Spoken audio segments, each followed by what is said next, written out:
Hello everyone, this video is on the process of chorale writing. Just a quick note before we begin. In my figured bass video I mentioned that chorale writing and figured bass are very similar. I would encourage you to check out this similarity as it can aid you in practicing for future tests, as if you practice one you're essentially practicing the other to a certain degree. So I'd recommend checking that out. Anyway, the challenges of chorale writing. The first is finding the chord that the Roman numeral represents. So if you see a 5-7, you need to know what that 5-7 means. Does it mean a D dominant 7 or a E flat dominant 7, etc. The second is finding the bass line from the Roman numerals. So again, that has to do with what chord it is, but then also the inversions. So you need to know both Roman numerals and inversions, and what those inversions mean.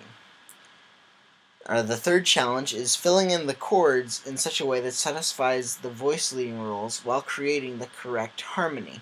This is probably the most challenging part of chorale writing, or at least the one that most people struggle with, because most of the time it's easy enough to figure out what the chords are, but how to connect them is the really big challenge. So here are some of the steps that you can follow to complete a chorale writing problem. So first, look at your Roman numerals and inversion symbols. Then ask yourself what chord the Roman numeral signifies and what part of the chord is in the bass. One way to think about this is if the chord is a 2 chord, that means that the root is the 2nd scale degree. If it's a 6 chord, that means the root is the 6th scale degree. So that's a great way to keep in mind what Roman numerals represent. Once we get into secondary dominant, it's a bit different, but it's essentially the same kind of system. Next, you think about, because of the inversion, you wonder what note is in the bass. Then you write that note down, and you do that for each of the chords. Next, you create a melody that corresponds with the harmonies recommended by the Roman numerals. Then you fill in the alto and tenor voices. Now we come to proofreading. Check that the leading tone in outer voices goes to the tonic in a 5 or 7-to-1 context, and that the 7th of a 7th chord resolves down.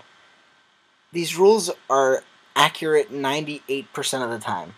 There are probably only a few examples where the leading tone doesn't have to go to the tonic and where the 7th of a 7th chord doesn't have to resolve down. But in general, try to follow that. We'll talk more about voice leading rules later, but you just need to check those things.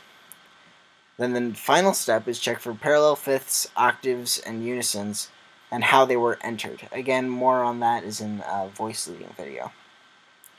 Now, just to put into use what we covered in terms of decoding Roman numerals, why don't we just do a few examples right here. So if we're in G major, and we see a 4-6, well, first we need to ask ourselves what chord a 4 represents. So since it's a 4 chord, that means the root is the 4th scale degree. So if we go a 4th above G, then we get to C. So that means that it's a C major chord. Now, if there's a 6 there, that means that it's in first inversion. So that means that the 3rd of the chord is in the bass. And since it's a C major chord, and then the 3rd of the chord is an E, that means that the bass note is an E. Now we go to the next example. In B minor, what's the 3 chord? Well, the 3rd scale degree in B minor is D.